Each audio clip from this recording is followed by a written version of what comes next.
Lucas capítulo 9. Esta mañana, en la voluntad del Señor, terminaremos con lo que hemos estado meditando a lo largo del verano, la supremacía de Cristo en distintos momentos en el que el relato de los evangelios nos han mostrado a Cristo como supremo. Hay mucho más que decir, pero hemos tomado algunas escenas para ver a Cristo como Él es supremo. En esta mañana vamos a meditar sobre la supremacía de Cristo. Cristo es supremo y determina quién está con Él. Y determina quién está con Él. Es Cristo el supremo el que determina quién es el que está con Él. Vamos a leer el texto. Lucas 9, versículos 49 y 50. Estos dos versículos vamos a meditar en esta mañana. Y respondiendo Juan dijo: Maestro, vimos a uno echando fuera demonios en tu nombre y tratamos de impedírselo porque no anda con nosotros. Pero Jesús le dijo: No se lo impidáis, porque el que no está contra vosotros está con vosotros. Cristo es Dios y Cristo, siendo Dios, es supremo sobre todo. Y esto lo sabemos por medio de la creación, el testimonio de la creación, y además lo sabemos por el testimonio de su palabra. Pero también sabemos que no solo el hombre, después de la caída de Adán, se ha revelado a la supremacía de Dios, sino que el creyente está continuamente tentado a rebelarse ante la supremacía de Cristo. Y sí, has oído bien. Aún el creyente está en su carne tentado por el pecado de su arrogancia, soberbia, orgullo y por tanto menguando al Señor de la posición que a Él le corresponde. Tú y yo estamos tentados a hacer esto. Y por eso necesitamos crecer continuamente en el conocimiento, en la gracia de nuestro Señor y Salvador Jesucristo. Sabemos que Cristo es la cabeza de la iglesia, ¿verdad?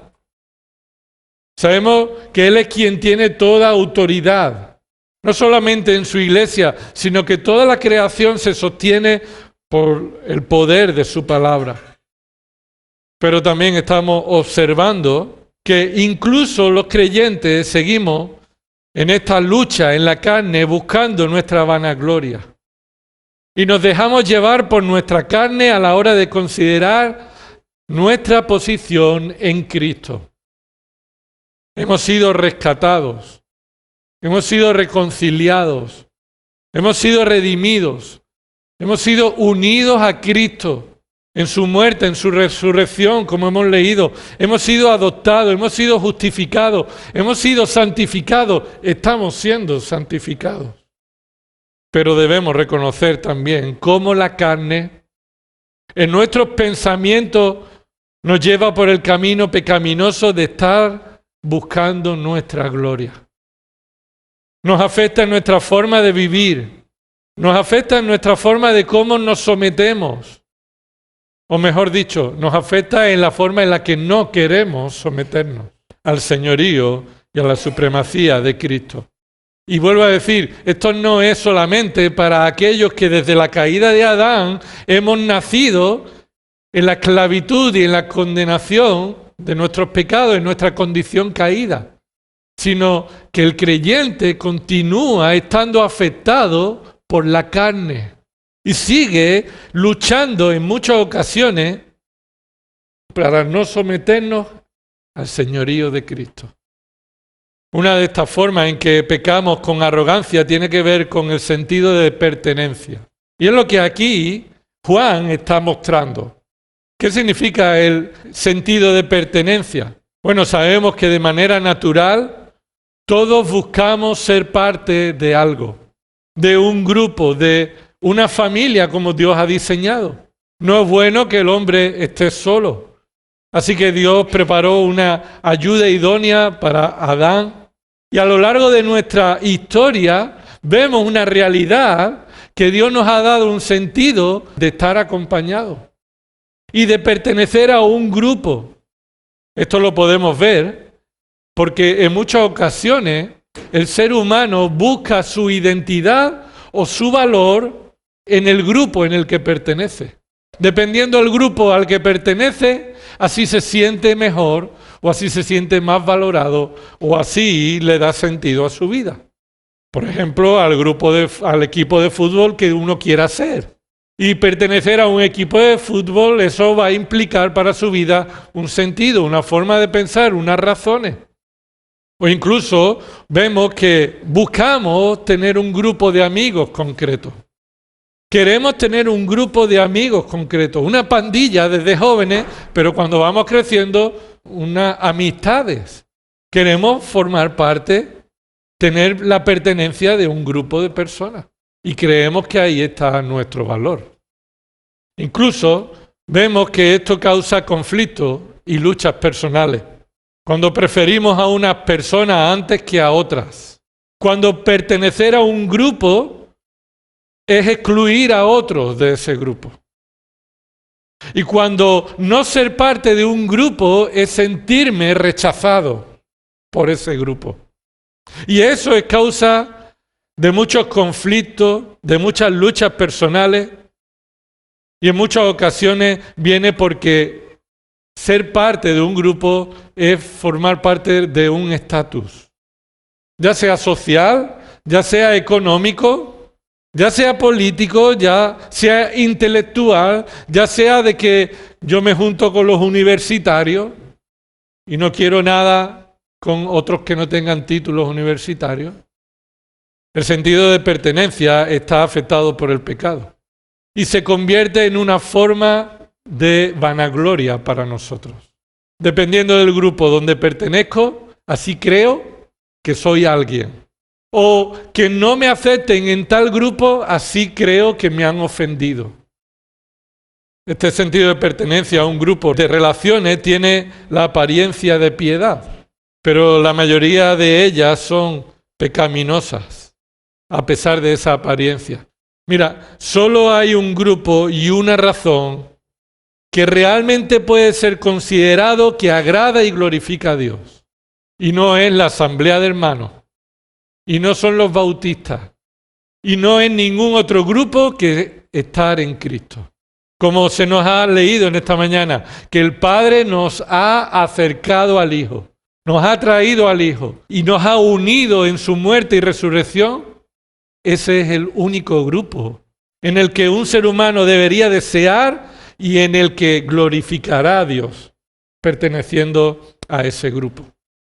Ahora, ese grupo se define como pertenecer a Cristo por gracia. Pertenecer a Cristo por gracia. Es decir, yo estoy unido a Cristo no por nada que yo haya hecho, ni nada que yo merezca, sino por un regalo que desmerecía. Yo debería haber estado apartado como estaba de Cristo desde que nací. Desde que Adán pecó, toda la humanidad está apartada de Cristo, pero ahora pertenecemos a Cristo por gracia. Todo lo demás estará afectado de alguna manera u otra por el pecado de arrogancia, de soberbia y de orgullo. Esta escena nos ilustra la forma en la que un discípulo de Cristo se siente orgulloso y cree que es alguien por pertenecer a ese grupo. Esta escena volvemos a ver un ejemplo de una actitud soberbia, arrogante, que tiene la apariencia de piedad, que busca la aprobación de Cristo, pero que en realidad está exaltándose a sí mismo en lugar de exaltar a Cristo como supremo. Observa que una gran multitud de creyentes pretenden, y pueden verlo en tu entorno y en tus relaciones como has crecido en la iglesia de Dios, una gran multitud de creyentes pretenden demostrar que buscan glorificar a Dios siendo relevantes y perteneciendo a un gran grupo de personas. Y esa es la forma en la que encuentran sentirse orgullosos de tantas actividades que consiguen realizar, no solo, sino junto con muchos más. Una de las áreas en la que esto se ha convertido desde hace muchos años es el evangelismo.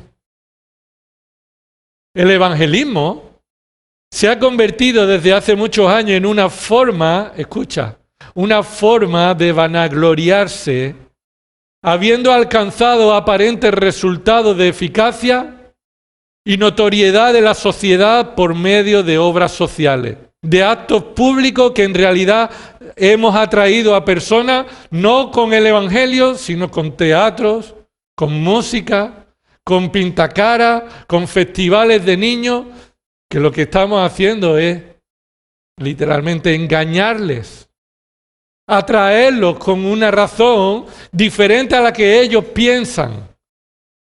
Pero claro, está justificado que después le predicamos el evangelio. Lo malo es que ni aún después se le predica el evangelio bíblico. Porque esas actividades ni están basadas en los principios bíblicos, ni el evangelio que se dice predicar es el evangelio bíblico. Aunque se utilicen las palabras pecado, o aunque algunos se atrevan incluso a hablar del infierno, la mayoría de las ocasiones ese evangelio que se predica en todas estas actividades no es el evangelio bíblico. Para tales actos evangelísticos, el evangelio moderno es una firma del nuevo ecumenismo. El nuevo ecumenismo se introduce por medio del evangelismo moderno. Y por supuesto, dejando al lado el evangelio bíblico y las doctrinas bíblicas, y uniéndose a un gran número de personas que tienen aparente el mismo propósito que tú, que es evangelizar para la gloria de Dios, en realidad se ha convertido en una forma de blasfemar el evangelio y de atacar y menospreciar la palabra de Dios, el evangelio de Cristo. Se escucha como algunos han dejado a un lado todas estas diferencias doctrinales con tal de unirse con otros para ser eficaces en el evangelismo. Pero en realidad están más preocupados en participar en actividades que traigan gloria a los que participan en ellas. Con la ayuda del Señor estaremos considerando que Cristo es supremo y Él determina quién es el que está con Él. A pesar de que haya esfuerzo de muchas personas que abren el abanico diciendo, están con nosotros todos los que tengan este mínimo propósito. Y uno de los pasajes que se utiliza es este, para apoyar esta falsa unidad. Mira lo que dice el versículo 50. No se lo impidáis porque el que no está contra vosotros está con vosotros. Y veremos más adelante qué significa esta frase. Pero este es uno de los pasajes que muchos utilizan para mostrar la delgada línea que nos separa y que es insignificante con tantos con los que nos podríamos unir. Mientras no estén contra nosotros, eso significa que están con nosotros. Así que este texto nos trae a considerar que Cristo es supremo para determinar quién es el que está con nosotros. Y en base a qué declaración Cristo está haciendo esta enseñanza. Recuerda, para entrar en el contexto, tener un poco de recuerdo, que el Evangelio de Lucas fue escrito por un gentil, alguien que no pertenecía hasta el momento a lo que se consideraría un creyente, un miembro del pueblo de Dios. No era judío. Pero el Espíritu Santo toma a este gentil, lo salva, lo une a Cristo por gracia y por el Espíritu Santo lo mueve para escribir estas cosas que buscaban el interés o el propósito era para que un excelentísimo hombre que se llamaba Teófilo pudiera estar seguro de las cosas que él había escuchado sobre Cristo. Así que este es un material de discipulado para un hombre que presenta a Cristo como el hombre perfecto. Presenta a Cristo como el hombre perfecto. El Evangelio de Lucas está enfatizando que Cristo es el Hijo de Dios, hecho hombre, pero un hombre perfecto. Y si has sido unido a Cristo, has sido unido a la perfección de Cristo, pero no por medio de tu perfección aparente. Así que más allá de ser judío o de pertenecer a un grupo, Lucas está enfatizando que Cristo es supremo para determinar ¿quién va a estar con él? Y no importa el grupo étnico o religioso, sino que solo Dios es quien determina quién está con él. Desde el capítulo 9, el principio del capítulo, pero a partir del versículo 18, y después de que Jesús manifestó su poder alimentando a más de 5.000, con 5 panes y 2 peces, y sobraron también 12 cestas, después de este milagro, Jesús comenzó una enseñanza hacia sus discípulos personalizada y fundamentalmente para mostrarles el ministerio que pronto Cristo llevaría a cabo, que sería sufrir y ser muerto y resucitar. Cuando Cristo les anuncia esto, lo hace por medio de una pregunta. Jesús le hace la pregunta más importante que todo ser humano debe responder. ¿Quién decís que soy yo? Y eso encabeza toda la sección que viene después y en la que vemos que Juan está involucrado. La cuestión es ¿quién cree que es Jesús? Y van a salir escenas y situaciones en las que van a manifestar que los apóstoles estaban equivocados. Aunque estaban en lo cierto teóricamente, pero en la práctica, en sus corazones, eso implicaba que reconocer a Cristo como el Hijo de Dios, el Supremo, implicaba la humillación que solo por medio del Espíritu Santo una persona puede mostrar. Por eso vemos las siguientes escenas de tal declaración que estaba arraigada en unos corazones que estaban buscando su propia gloria. Por ejemplo, lo vemos en el versículo 28 al 36. Recuerda que Jesús cogió a Pedro, a Jacobo y a Juan, subió con ellos al monte, estuvo orando allí y se transfiguró delante de ellos, pero ellos se habían quedado dormidos. Así que apareció Moisés y Elías y estuvo hablando con Jesús de los eventos que sucederían. Cuando ellos, los discípulos, se despertaron, se sintieron orgullosos de pertenecer a este grupo. Entonces dijeron, es bueno que estemos aquí, vamos a construir, si tú quieres, 3 enramadas. Una para ti, otra para Moisés y otra para Elías. Debemos recordar que la voz del cielo habló a estos discípulos, interrumpió a Pedro diciendo, este es mi Hijo, el amado. A él debéis escuchar. A él escucharéis. Así que ahí vimos cómo los discípulos no estaban reconociendo a Cristo como el Señor, sino que ellos buscaban pertenecer a un grupo donde no solamente Cristo estaba, no es suficiente, sino que nos alegramos por poder pertenecer al grupo de Cristo, Moisés y Elías. Y aprendimos que Cristo es supremo por encima de cualquier hombre. Cuando bajaron del monte, los discípulos se quedaron abajo, el resto de los discípulos subieron 3, así que abajo se quedaron 9.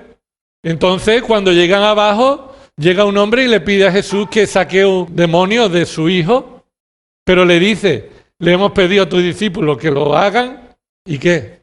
No han podido. Jesús, con gracia, aún mostrando el sufrimiento que él sentía al ver que un niño pequeño, como dice en otros textos paralelos, ya sufría eso desde pequeño. Él estaba sufriendo por el pecado de los padres, entrando en la brujería y en la relación con los demonios que afectaba a ese niño. Jesús, aún sufriendo por esta forma en que el hombre se ha apartado de él, atendió a la petición de este hombre. Pero ¿qué sucede? Que se manifestó que algunos discípulos no tenían la fe suficiente para hacer eso.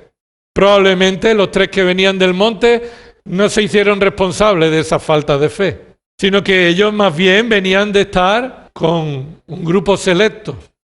Así que sucedió que eso les llevó a una discusión. ¿Quiénes son los mayores en el reino de los cielos? ¿Los que pueden sacar un demonio de un niño o los que no pueden? ¿Los que se quedan en el monte ahí abajo y no son capaces de atender las necesidades? ¿O los que hemos ido con Jesús al monte, a un lugar privilegiado? Así que empezaron a discutir de nuevo. Se muestra que esta discusión está arraigada en el corazón humano. Y aun cuando Dios nos ha quitado un corazón de piedra y nos ha puesto un corazón de carne, es un lenguaje en el que nos muestra el cambio de la muerte a la vida. Nuestra mente y nuestros sentimientos están todavía afectados por la carne, por el pecado. Todavía buscamos nuestra gloria, aún habiendo sido salvados por el glorioso Salvador Jesucristo. Así que esto les llevó a la discusión que estuvimos meditando el domingo pasado. Y Jesús cogió ahí a un niño para ilustrar cómo el mayor en el reino de los cielos es alguien humilde y dependiente, y cómo un humilde y dependiente recibe a un niño como él, a otro humilde y dependiente, y no hace acepción de persona como los discípulos hicieron con los niños. Así que después de esta enseñanza correctiva, un poco de tirón de oreja, ¿no?, a los apóstoles, versículo 49, justo después, cuando Jesús enseña sobre la humildad que caracteriza al verdadero discípulo de Cristo, Juan interrumpe o responde a tal enseñanza con un informe pretencioso. Este es el primer punto de estos versículos, el informe pretencioso. Juan le da un informe pretencioso a Jesús, probablemente como respuesta a la enseñanza que Jesús acaba de dar. Mira lo que dice el versículo 49. Y respondiendo Juan, es decir, Juan quiso demostrar que ellos estaban cumpliendo con razones suficientes para ser considerados una autoridad en el reino de los cielos. Probablemente este argumento de Juan sea un argumento que Juan utilizó en la discusión con los otros apóstoles. Bueno, sí, el mayor en el reino de los cielos es el que se humilla como este niño. Pero mira, Señor, nosotros ya tenemos un estatus aquí. Mira lo que hemos hecho. Y este es el informe pretencioso. El informe de algo que le dicen a Jesús que ellos hicieron, demostrando tener el derecho a la autoridad de interrumpir o de prohibir, impedirle a alguien que haga algo en nombre de Cristo. Así que le dijo esto: Maestro, vimos a uno echando fuera demonios en tu nombre y tratamos de impedírselo porque no anda con nosotros. Lo primero que debemos decir es que no sabemos nada de ese hombre. No sabemos de quién se trataba, a quién Juan se refería. No sabemos si se refería a una persona como en Hechos 8, que era alguien que tenía intereses de riqueza, acumular riqueza, malos propósitos, malas intenciones, aprovechándose de milagros para hacerse rico. No sabemos. No sabemos si era alguien que enseñaba una doctrina diferente a la que Cristo estaba predicando. No sabemos. No sabemos realmente nada de este hombre, porque en realidad ese no era el punto de Juan. El punto de Juan no era porque ese hombre ha hecho algo malo, o su doctrina no es conforme a la tuya, o porque tengan malas intenciones, sino que ese hombre hacía algo en tu nombre, pero no pertenecía a nuestro grupo. No era de los nuestros. No venía detrás de nosotros. Es más, Juan está diciendo: Maestro, estás tú, estamos los 12 y después todos los demás. Y mientras no nos siga a nosotros, a ti, por supuesto, pero dentro de nuestro grupo, entonces tenemos autoridad de mandarlos a callar y de impedírselo. No sé si veis cómo Juan aquí no ha entendido nada de lo que Jesús ha enseñado anteriormente, sino que aquí Juan está mostrando que la única razón por la que ellos trataron de impedírselo es por un pecado de los discípulos, no de ese hombre. Un pecado de los discípulos, un pecado de soberbia, de arrogancia, de orgullo, de pretensión. La razón por la que trataron de impedírselo a este hombre, que siguiera echando demonios en el nombre de Cristo, está claramente en el pasaje. ¿Por qué dice? Porque no anda con nosotros. Para ellos, para los apóstoles, para los 12, ser parte de un grupo selecto es lo que ellos amaban. Ellos estaban considerando su realidad no por quién es Cristo, sino por el grupo al que pertenecían. Habían sustituido el nombre de Cristo. Observa lo que dice el versículo 49. Vimos a uno echando fuera demonios en tu nombre, pero sustituyen eso y ahora se colocan ellos en el lugar de Cristo. Y tratamos de impedírselo porque no anda contigo. ¿Dice eso el texto? Porque no anda detrás de ti. No, dice porque no anda con nosotros. Así que aquí se muestra que aún un discípulo está afectado, habiendo escuchado 10 segundos antes la enseñanza del Maestro, la necesidad de humillarse y de reconocer a Cristo como el Señor, aún ellos están aferrados al pecado de la arrogancia, de pertenecer a un grupo mayor, y eso es lo que te da valor. Esto sucede cuando olvidamos por qué pertenecemos a este grupo. ¿A qué grupo hemos dicho que es el único que glorificamos a Dios reconociendo que pertenecemos a Él? ¿A cuál? ¿Iglesia Bíblica Sevilla? No. Pertenecemos a los que están unidos a Cristo por gracia. ¿Quién fue quien nos salvó? ¿Quién fue quien nos llamó? ¿Quién fue quien nos dio vida? ¿Quién fue quien murió y resucitó en nuestro lugar? Pertenecer al grupo de los discípulos de Cristo nunca es un motivo de orgullo. Ser un discípulo de Cristo no es motivo de orgullo, pero ellos lo convirtieron en una herramienta para el orgullo, para el pecado. Y este puede parecer que no sea el peligro nuestro a día de hoy, pero lo es, hermano. Estamos en peligro. No de pecar como otros hacen, de dejar la doctrina a un lado, con tal de ser parte de un grupo que es relevante en la ciudad haciendo actividades y aceptado y bien visto por la ciudad, sino más bien de aquellos que creen que porque tienen una doctrina bíblica y sana, entonces eso es razón de orgullo, de mérito, de gloria. Es el mismo pecado de soberbia, pensar que pertenecer a un grupo importante o bien visto en la ciudad y dejando la doctrina a un lado para hacer que el evangelismo sea más efectivo. Pertenecer a un grupo mayor que durante muchos siglos han sido marginados, perseguidos, pero ahora son invitados.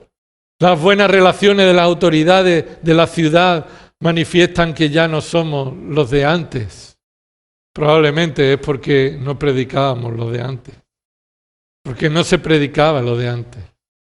Porque se ha abandonado el camino antiguo, la senda antigua, la doctrina eterna.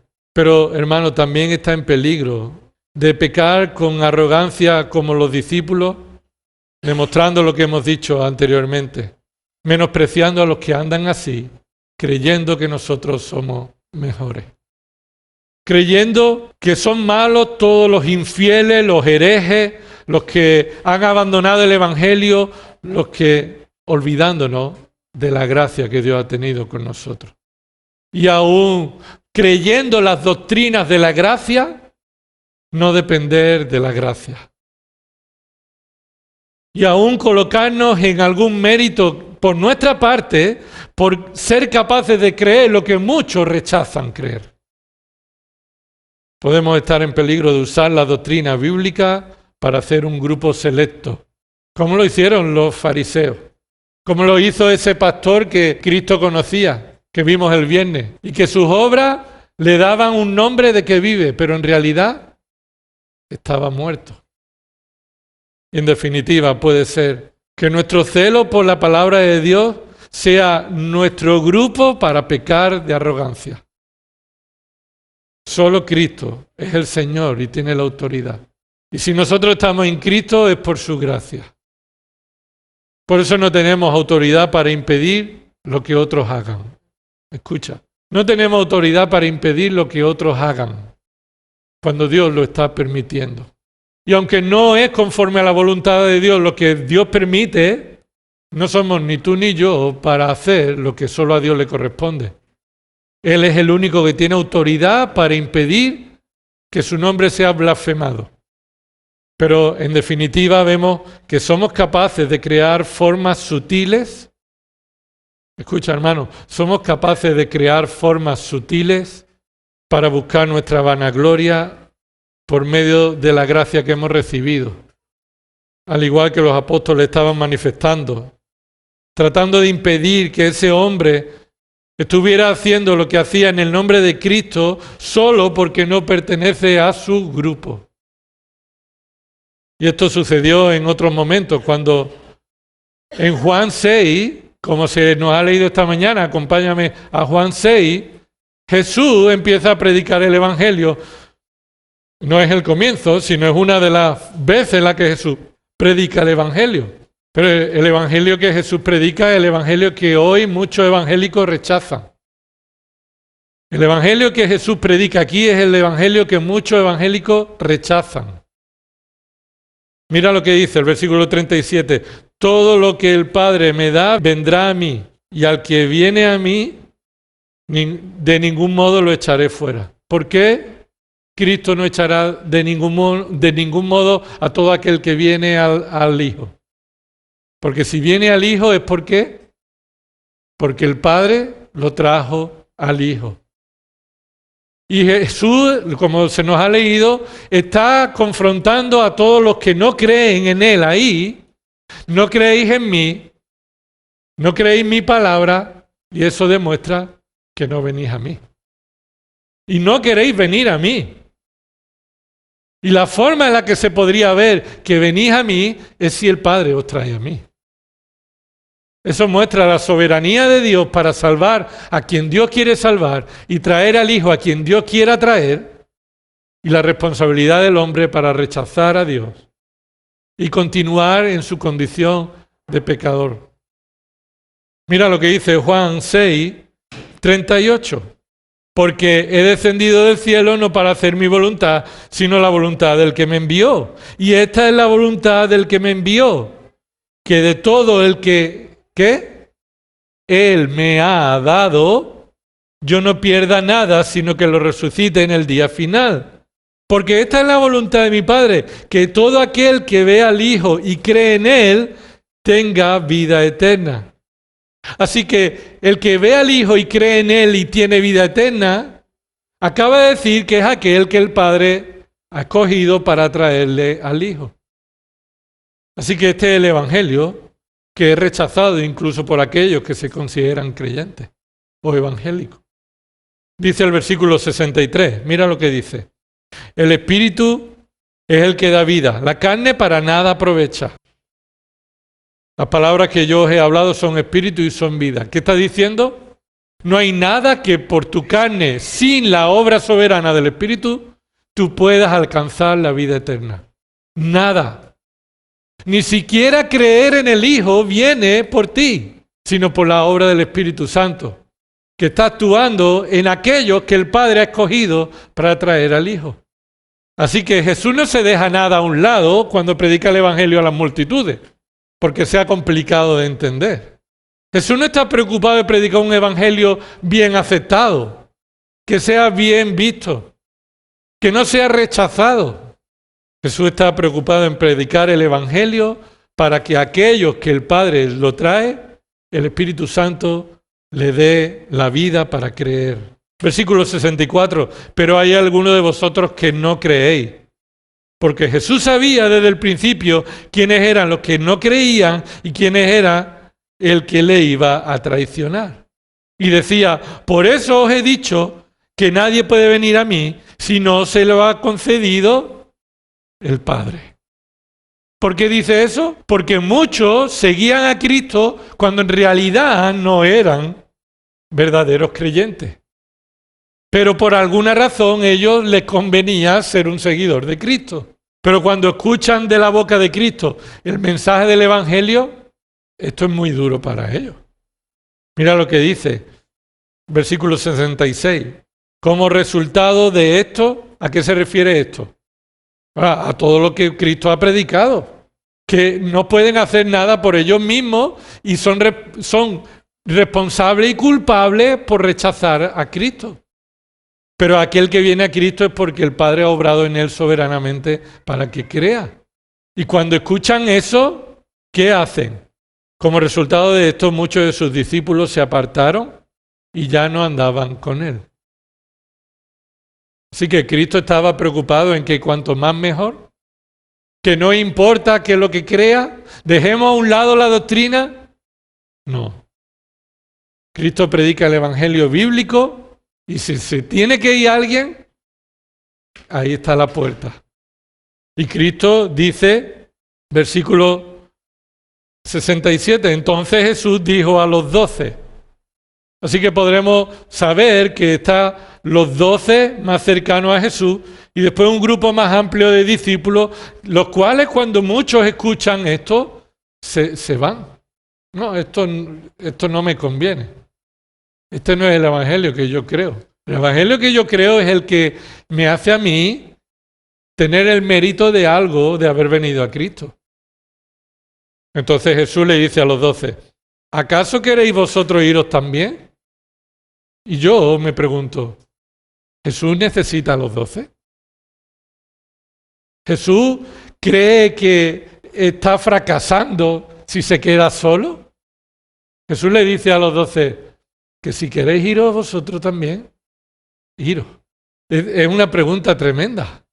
Pero dice, versículo 68, Simón Pedro le respondió, Señor, ¿a quién iremos? Tú tienes palabra de vida eterna. Y nosotros hemos creído y conocido que tú eres el Santo de Dios. Observa que aún aquí todavía está la arrogancia, el orgullo. Porque mira, Pedro dice, ¿a quién iremos, Señor? Tú tienes palabra de vida eterna. Esto tiene un sentido de solo tú. No hay nadie más, ¿a quién iremos? Solo tú tienes palabra de vida eterna. Y dice, pero si estamos contigo es porque, ¿qué? Nosotros hemos creído y conocido. Nosotros hemos hecho eso. Y mira cómo Jesús le responde. Jesús le respondió, ¿no os escogí yo a vosotros los 12 y sin embargo uno de vosotros es un diablo? Y él se refería a Judas, hijo de Simón Iscariote, porque uno de los 12, le iba a entregar. Así que le vuelve a corregir en su arrogancia y soberbia, decir, yo os escojo a vosotros, aún sabiendo a quién escojo. No soy ignorante de a quién escojo. Y a cada cual que escojo, lo escojo con un propósito. Y soy soberano para escoger a uno para que ejerza la labor en su condición caída de un aparente, pero que tarde o temprano, en el momento adecuado, él traicionará al maestro. Así que tú y yo podemos estar tentados en esta actitud. Traer informes a Cristo, pero informes pretenciosos. Y pensar que pertenecer a un grupo como el nuestro, eso trae alguna gloria a nosotros. Si estamos en Cristo es por gracia soberana, por gracia soberana desmerecida. Y no podemos pensar que pertenecer a un grupo tal, eso ya es un motivo de identidad, de valor. Así que viene el segundo punto, el mandato correctivo. Claro, viene un informe pretencioso y Jesús corrige con un mandato correctivo. Cristo demuestra aquí no solamente que es supremo para definir quién está con él, sino que muestra una suprema paciencia. Así que no sufras cuando ves en tu vida que no puedes llegar al estándar que sabe que agrada a Dios, sino que Él es paciente con nosotros y nos sigue enseñando, sigue obrando en nuestra vida. Y Él es paciente y dice en el versículo 50, pero Jesús le dijo, valiente 12 que escogió. No dijo eso. Bueno, hizo un mandato. Primero, no se lo impidáis. Y después da la instrucción, las razones, porque el que no está contra vosotros, está con vosotros. Justo Jesús le había enseñado sobre la humildad, ¿no? Y con un niño pequeño ahí, ¿no? Y posiblemente todavía el niño está ahí, cuando Juan trae ese informe pretencioso. Juan demuestra que ellos recibirían a un niño en su nombre, pero no estarían dispuestos a recibir a alguien que esté haciendo obras en nombre de Cristo, pero no pertenezca a su grupo. Yo recibo a los niños, pero no puedo recibir a los que no pertenecen a nosotros. Y yo le hubiera dicho, tú no te has enterado de nada, Juan. ¿Tú dónde estabas cuando acabamos de hablar? Pero la paciencia de Cristo nos confronta, nos maravilla, ¿verdad? Cómo Él nos responde así. Él responde con paciencia suprema hacia nosotros. Y no sabemos ni nos damos cuenta la cantidad de veces, hermanos, que creemos que estamos en lo cierto y glorificando a Dios, pero en realidad estamos equivocados y pecando. Y Dios tiene paciencia y gracia con nosotros. Nos sigue enseñando. Nos sigue mostrando el camino, la verdad, por medio de su palabra. Por eso, aunque muchos están menospreciando la doctrina para exaltarse a ellos mismos como los evangelistas de Dios en este tiempo, y se unen con cualquiera que cumpla las mínimas doctrinas fundamentales que a ellos les parezcan mínimas y fundamentales, todos estamos en la necesidad de examinarnos por estar pecando de orgullo. Yo no soy como ellos, ¿recuerda? Yo no soy como ese. Y si lo que somos, lo somos por la gracia de Dios, ¿por qué nos sentimos orgullosos de lo que hemos recibido? Jesús establece con autoridad y mucha paciencia el mandato correctivo que necesitamos cuando nos consideramos nosotros la autoridad y cuando nosotros buscamos nuestra gloria. Mira, esta es la forma en la que Jesús corrige. Solo Cristo tiene autoridad para impedir un ministerio en su nombre. Esto es lo que primero Jesús dice. Cuando dice, no se lo impidáis. ¿Qué significa no se lo impidáis? Solo Cristo tiene autoridad para impedir un ministerio que se esté realizando en su nombre. Y si Cristo está permitiendo que alguien esté haciendo en su nombre algo, solo Cristo tiene autoridad para impedirlo. Ahora, Cristo lo hace y tiene la autoridad para impedirlo por medio de su palabra. ¿Y cómo debemos ejercer esa autoridad delegada? Tenemos un ámbito que es eclesial. Y vemos en las cartas pastorales cómo Cristo le da el mandato a los pastores de que impidan dentro de la iglesia que alguien esté haciendo un ministerio contra la voluntad de Dios. Así que, ¿es pecado que nosotros impidamos un ministerio que se esté haciendo cuando no es bíblico? No, no es pecado cuando lo hacemos en el ámbito en el que Cristo nos lo manda en su palabra. Y como hemos dicho, las cartas del Nuevo Testamento, especialmente las pastorales, Dios pone a los pastores para que impidan que la falsa doctrina o los falsos maestros puedan blasfemar el Evangelio de Cristo. Así que Cristo aquí está diciendo que Él es el único que tiene la autoridad para cómo se debe impedir un ministerio en su nombre.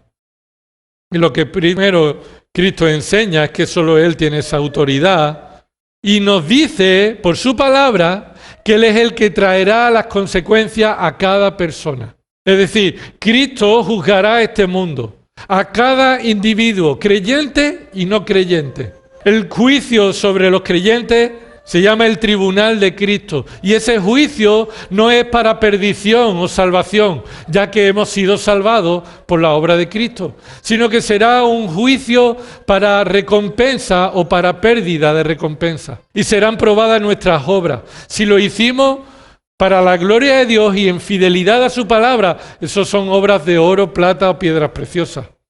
Si lo hicimos aparentemente bíblica, pero en realidad buscábamos nuestra gloria, o no era realmente bíblico, eso es hoja, paja o madera. Y Cristo probará todo eso. Pero hay un segundo juicio, el juicio del gran trono blanco que vemos al final de Apocalipsis. Y ese juicio solamente van a estar los incrédulos. Y los incrédulos serán juzgados por las obras pecaminosas que cometieron y están escritos en los libros que Dios de manera figurada está escribiendo. Así que estos incrédulos serán juzgados incluso si estaban usando su nombre para hacer milagros. Recuerda cómo al final de Mateo 7 decían muchos que querían entrar, Señor, Señor, y decían, en tu nombre echamos, y en tu nombre hicimos. Bueno, pero yo nunca os conocí. Apartados de mí, hacedores de maldad, porque por mucho que vosotros usarais el nombre de Dios, incluso dijerais que esto es para la gloria de Dios, es mentira. Eso verán su juicio en el trono blanco, en el gran trono blanco. Y posiblemente muchos evangelistas de este tiempo y de muchos tiempos que aparentan estar vivos pero en realidad están muertos, que presentan un evangelio falso, aunque presenten la cruz, aunque presenten la resurrección, presentan un evangelio falso y además dejan a un lado las doctrinas bíblicas para unirse con otros, esos estarán en el trono blanco y serán juzgados como inconversos. Pero eso no me corresponde a mí ni a ti saber quiénes son, sino que Él, Cristo, tiene la autoridad para determinar cómo traer juicio a tales personas. Pero sí tenemos la responsabilidad de no unirnos a ellos en esos ministerios y no permitirlo que se cumpla en la iglesia. Y no solamente reconoce la autoridad suprema de Cristo para impedir este ministerio, sino que Él determina quiénes son los que están con ellos, con Cristo y con los discípulos de Cristo. Observa esa segunda enseñanza de Jesús cuando dice, porque el que no está contra vosotros, está con vosotros. Y en el contexto inmediato, estar con ellos es estar en contra de la doctrina que Cristo predica. Es decir, estar en contra o estar a favor no está al margen de la doctrina que Cristo predica. Lo hemos visto en Juan 6. Cristo predica la doctrina y muchos se van. ¿Y tú quieres ser discípulo de Cristo? Porque esta doctrina es la que significa que debes creer. Así que ser o estar en contra no está al margen de la Escritura. Esta declaración no significa que la doctrina no es importante, al contrario, la doctrina es fundamental, indispensable para dividir la verdad de la mentira y por tanto para no estar junto con los mentirosos y engañadores. No estar contra nosotros, escucha, no significa que sean amables con nosotros. Aquellos que no están contra nosotros no es porque son amables. Aquellos que no están contra nosotros no es porque nos pongan facilidades o porque quieran estar con nosotros o porque demuestran su colaboración con nosotros. No, los ecuménicos no están contra nosotros. ¿Escucha? Los ecuménicos no están contra nosotros. Al contrario, ellos quieren presentarse como aquellos que no tienen nada en contra tuya. Por eso vamos a unirnos. Y no pongas cosas que nos dividen, déjalas a un lado. Los falsos maestros no están contra nosotros. Los falsos maestros quieren introducirse entre nosotros. El mundo, cuando no está contra nosotros, significa que nosotros somos parte del mundo. Si esto sucede, si el mundo, los ecuménicos, los falsos maestros no están contra nosotros, no significa que están con nosotros. Si esto sucede, más bien significa que nosotros hemos abandonado la doctrina y hemos abandonado el evangelio de Cristo, el evangelio bíblico, para ser aceptados por ellos. Si predica un evangelio que el mundo puede aceptar, no es el evangelio. Si predica un evangelio que los falsos maestros pueden aceptar, no es el evangelio. Si predica un evangelio que es rechazado por el mundo, es lo más probable que sea el evangelio bíblico. El evangelio bíblico es una locura para el hombre. Y para los que se pierden, para ellos es locura. Por eso no cambien nada diciendo es que si decimos esto no van a creer. Los que son nacidos de nuevo por la obra sobrenatural del Espíritu Santo, lo han sido por el poder del evangelio bíblico. Que cualquiera de nosotros, sin la obra del Espíritu Santo, hubiéramos rechazado millones de veces. Pero que solo por la obra del Espíritu Santo podemos creer y depender de Él. Y Jesús enseña con claridad a sus discípulos que sabemos quién está con nosotros, no por el trato que recibamos de ellos, sino si estamos siendo fieles al Evangelio y fieles a la palabra, y eso no hace que ellos se vengan en contra de nosotros. Si tú eres fiel a la palabra y tú eres fiel al Evangelio, y aún así esa persona está acercándose, entonces puede ser señal de que forme parte de nosotros. Para terminar, acompáñame a Primera de Juan. Este mismo Juan que pacientemente fue corregido por Cristo, que pensaba que pertenecer a nosotros era razón de orgullo y de tener autoridad y poder impedirle a alguien que haga algo y usurpar la autoridad de Cristo y todo eso. Dice esto en 1 de Juan 2:19. Salieron de nosotros, pero en realidad no eran de nosotros, porque si hubieran sido de nosotros, habrían permanecido con nosotros, pero salieron a fin de que se manifestara que no todos son de nosotros. Ahora, yo te pregunto, ¿Juan aprendió algo?